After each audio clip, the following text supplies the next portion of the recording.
What we're going to look at today. We're going to look at chemtrails, evidence hidden in plain view. Okay?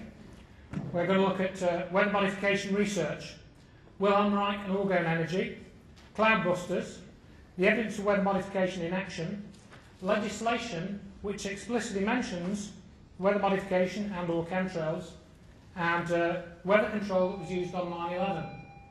Now, this is actually probably a 2-hour or longer presentation, so I'm probably going to have to skip over about half of it, unfortunately. I've got DVDs and things like that that you can get some of this information, more of the information that I'm not able to put into the presentation today.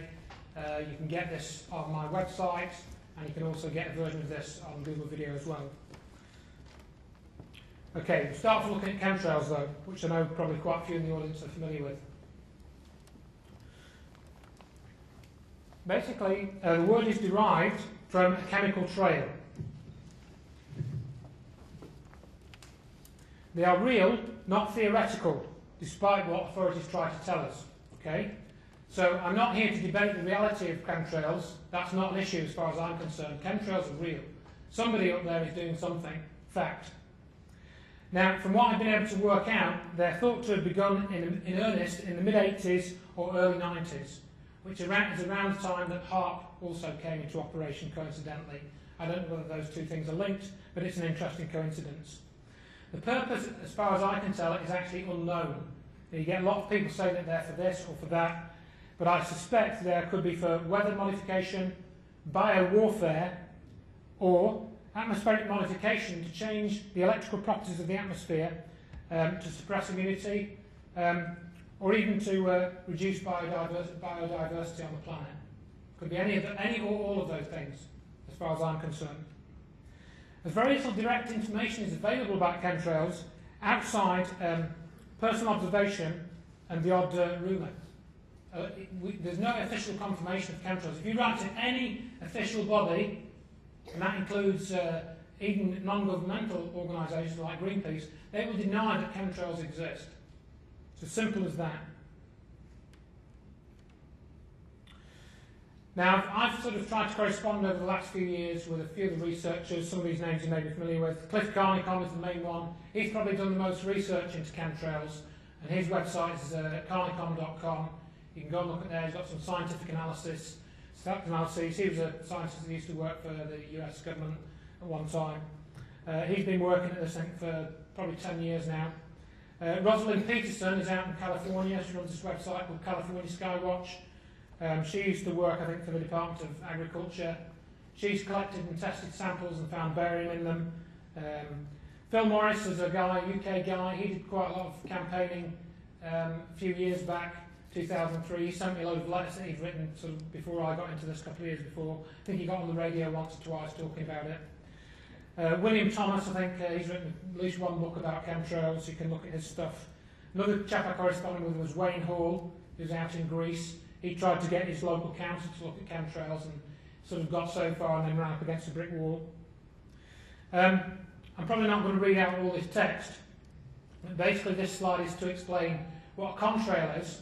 So I can go over that and we can basically get it out of the way that chemtrails are not contrails, and I'll show you why shortly.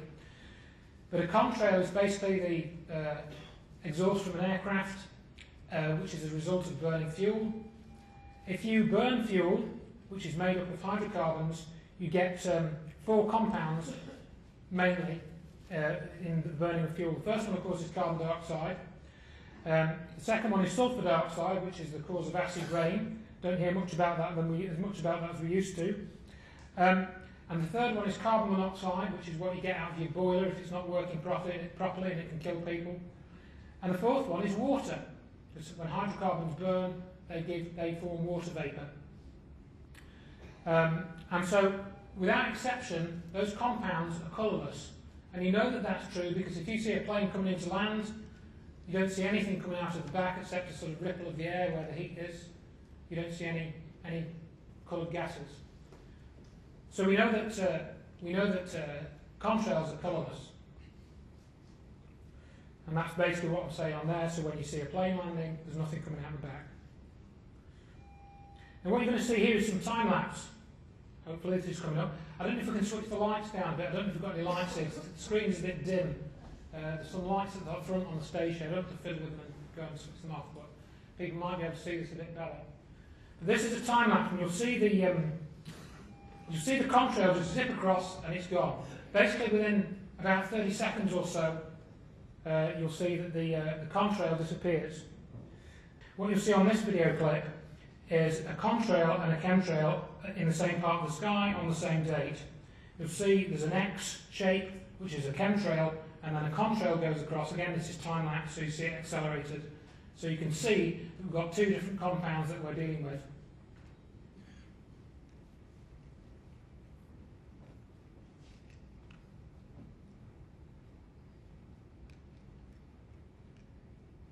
So you see there is the X,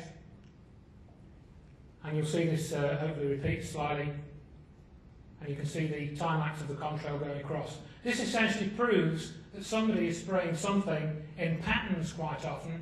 You'll see these X's, you'll see parallel lines, you'll see triangles. Somebody is spraying something. And this is happening all over the world. This was, I think, in Idaho, I think this was taken. This was by Scott Stevens, the Idaho weatherman. I think he took it while he still lived there.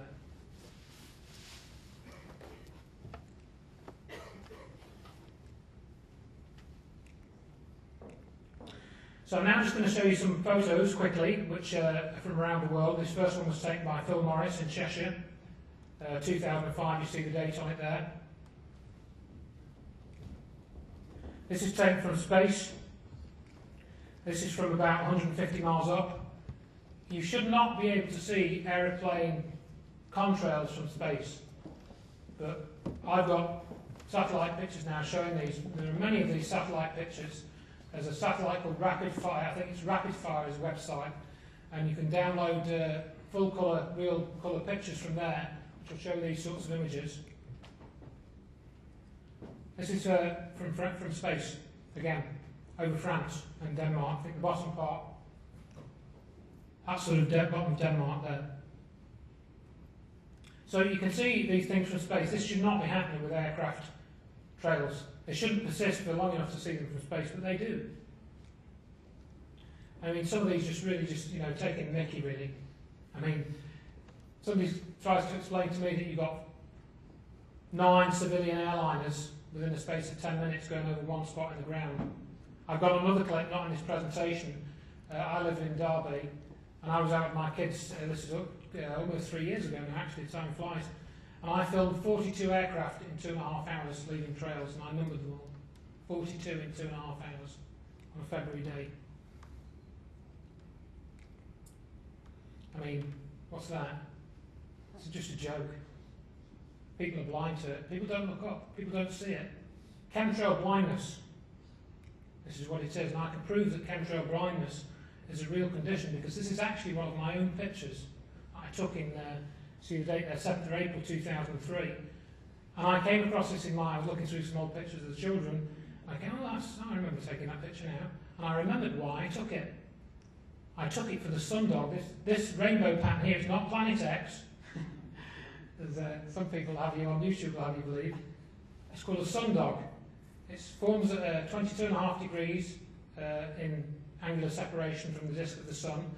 And it's caused by ice crystals in the clouds. Now, or chem crystals in this case. This is a chem dog, not a sundog. I took the picture for this. I was blind to the parallel lines.